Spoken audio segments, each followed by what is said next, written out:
Thank you all once again for being here, and I'll give the floor to Tony Haller. Thank you.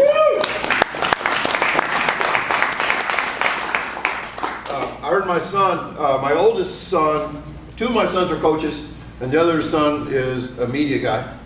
And my oldest son is a great hurdle coach. Coached the Illinois state record holder. It's kind of fun. I coached the Illinois state record holder in the 100. So the two fastest races were both coached by Hollers. And but he made the statement the last time he was working with some of my hurdlers that most hurdle coaches harm hurdlers more than they help them. And I started to think, I wonder if that's true with all coaches. And I think it is. And I think it's that way with teachers. And I think we get way too confident that just because we know something, we're actually helping kids. So the title of my presentation today is First Do No Harm. I want to show you this. This is my two grandsons, Alex's sons, age 3 and 5.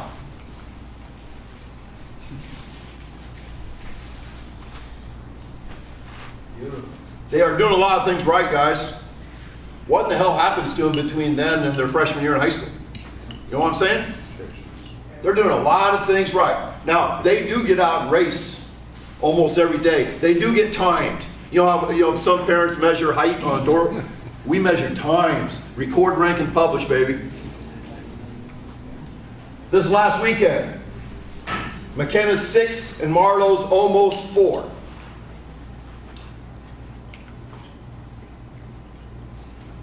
David, I want you to watch Marlowe's wrist, the dorsiflex wrist. You think anybody ever taught her that? Hell no.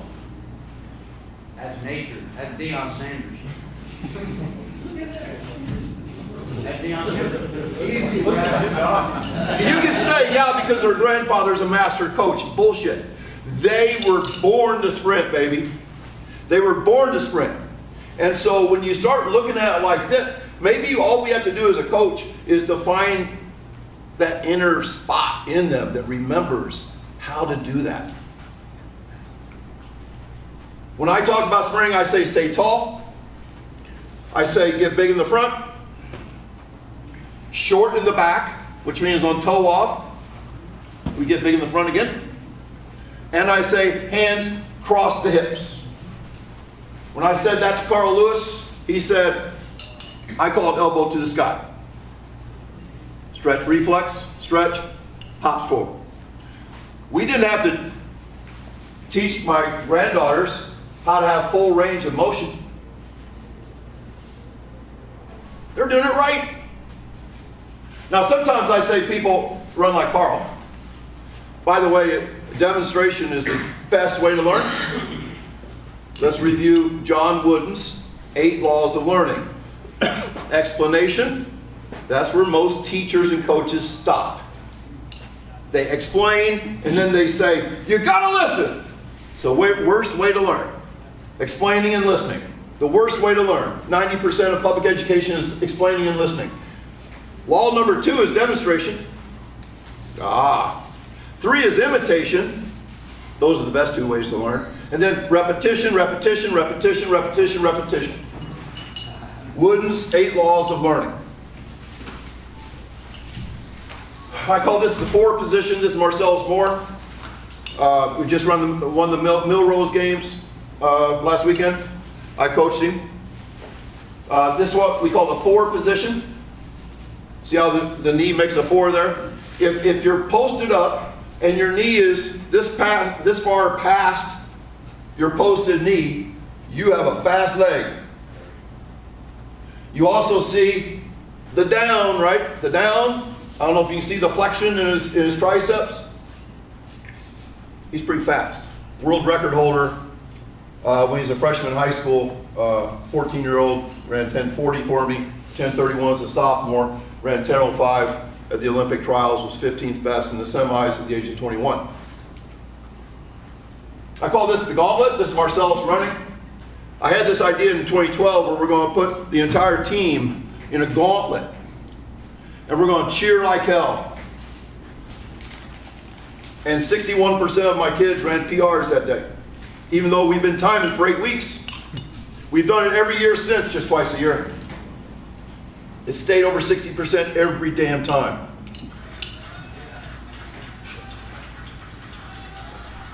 Oh my goodness. Head over foot. Oh my. I'll do it again.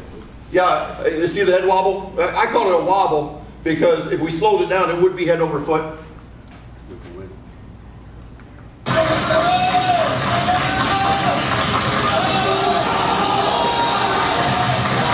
don't know about you, but I never had that much fun in track practice. We're too busy running laps.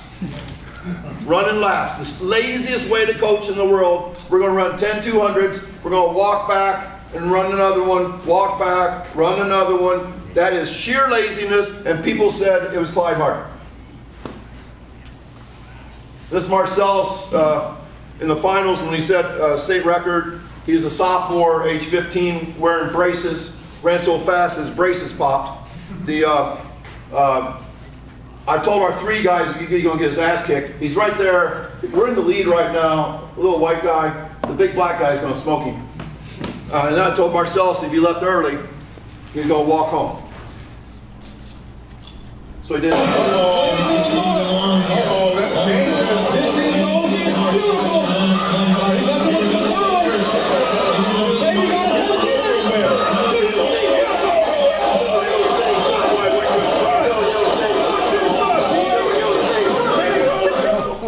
The guy that he beat ran an open 100, win legal in 1089. Marcellus split 9.3 right there. His best practice miles per hour is 24.3. He absolutely hit 25 there. That's pretty impressive. This is him last weekend. He's the 5'6" guy.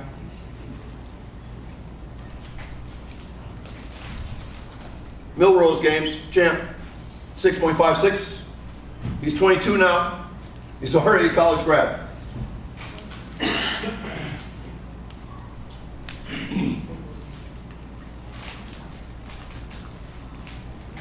Okay, this is kind of interesting. I like this because he's wearing a white t-shirt. And you're going to see the head wobble, or head over foot.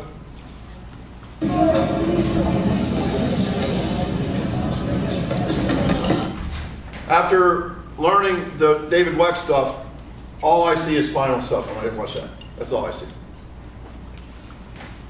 It's kind of interesting. He is, when he hikes his hip to get a little bit extra, he's hiking his shoulder to help hike his hip. I thought, well, that's a crazy thing we just learned. But Bolt kind of does that too. He gets a little extra. We saw this slide earlier. I did that with a fingertip Photoshop on my iPad. Cool. Yeah. That's your picture. I made that picture. That's awesome. I took a straight spine and I made it curve that way. When the arm goes up, the shoulders twist this way. And of course, this leg's coming up at the same time. And so the lower spine twists this way. So it's coiling and uncoiling. And as we just saw, the spine's doing this and this too. The spine better not be immobile.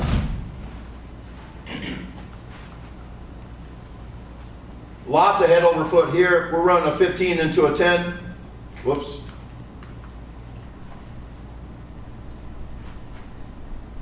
You're also seeing landing on the outside of the foot, coming off the toe. Outside of the foot, coming off the toe. Outside of the foot, coming off the toe. Do I coach this shit? No. We just do it. We do it and do it and do it. Now, if somebody asks, I know what to answer them. But I don't think you can cue all this stuff. Turn them into a basket case. Dr. Peter Wayan at a track football consortium down in Dallas. This is a video of a screen presentation. Can you see guys coming down there outside the foot, coming off the toe, outside the foot, coming off the toe, outside the foot, coming off the toe. This is a kid from the Bahamas that came up to work with me for a week, and he's doing the same thing. He reminded me a lot of Bolt. I always thought that was weird until I learned that that's the way great sprinters sprint. Off the toe. And by the way, when you come off the toe, it gets the glute activated. It's all together. I want to talk about in shape because one of the things I preach against is that tired is the enemy, not the goal. Lombardi said, fatigue makes cowards of us all. And people put signs up. But then their interpretation was crazy. We are going to get guys fatigued every damn day and then even push them past that fatigue. And we're going to get so tired we can hardly walk the next day. And somehow being accustomed to that, conditioned to that, is going to make us into tough athletes. It's just the opposite. You say, well, I'll get to that in a minute. So I rant against conditioning. We don't do tempo. My guys never run a lap. Our biggest workout, and this is all the way up to the 400, is 3 200s with 4 minutes rest. That's our biggest workout. We don't do a warm-up. We don't do a cool-down. It's probably not the way you were raised, was it? It wasn't the way I was raised. I think you know this guy. When I asked him, give me a quote about how you can play fast in the fourth quarter without doing more gassers than the other team, he said, speed, power, and efficiency are the key to playing fast for an entire game. Beautiful quote. But the textbook says without a good aerobic base, you will struggle to replenish your ATPs in order to go fast the next time. And man, when you get certified in S&C, it's like you have to repeat this 10,000 times, and just you have to believe it. And there's 2 guys on Twitter, a guy named McLaughlin and Kettering, and both of them, they plant their flag on the hill of conditioning. So they troll the hell out of me. I blocked Kettering 4 times. But he keeps sending me good books. He's a good guy, he just misguided. It's one of my favorite quotes from Harry Mara. He was the coach of this guy right here, Ashton Eaton. These guys are the greatest athletes in the world, and they look terribly out of shape.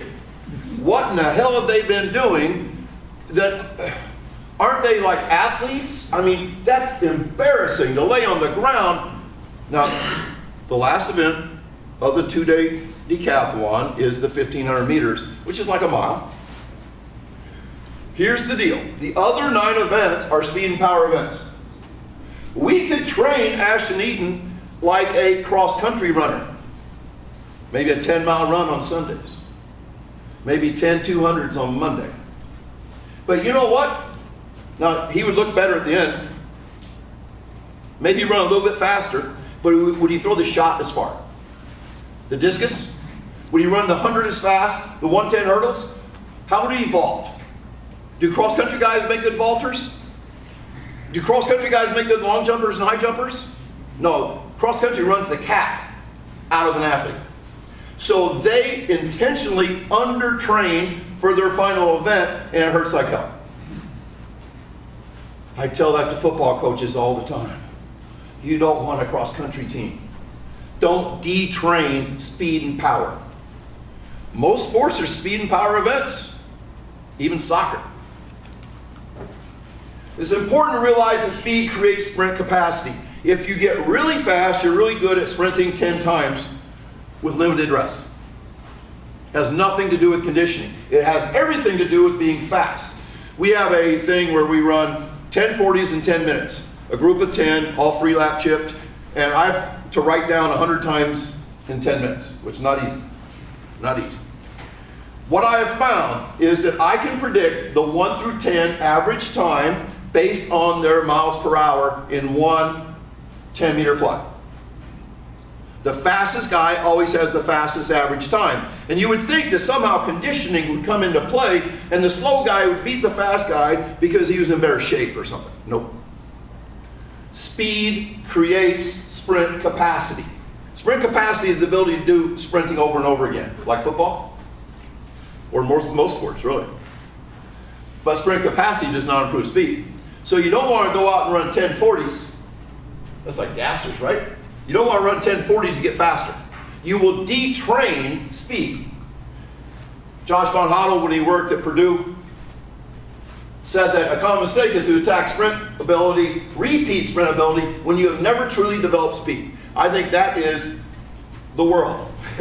That is the world. repeat sprint ability. When S&C coaches say, yeah, we sprint, I said, describe it. Oh, we'll run like 8:20s, 6:30s, 4:40s, and end with a couple hundreds. You are detraining speed. You are detraining speed, don't do it.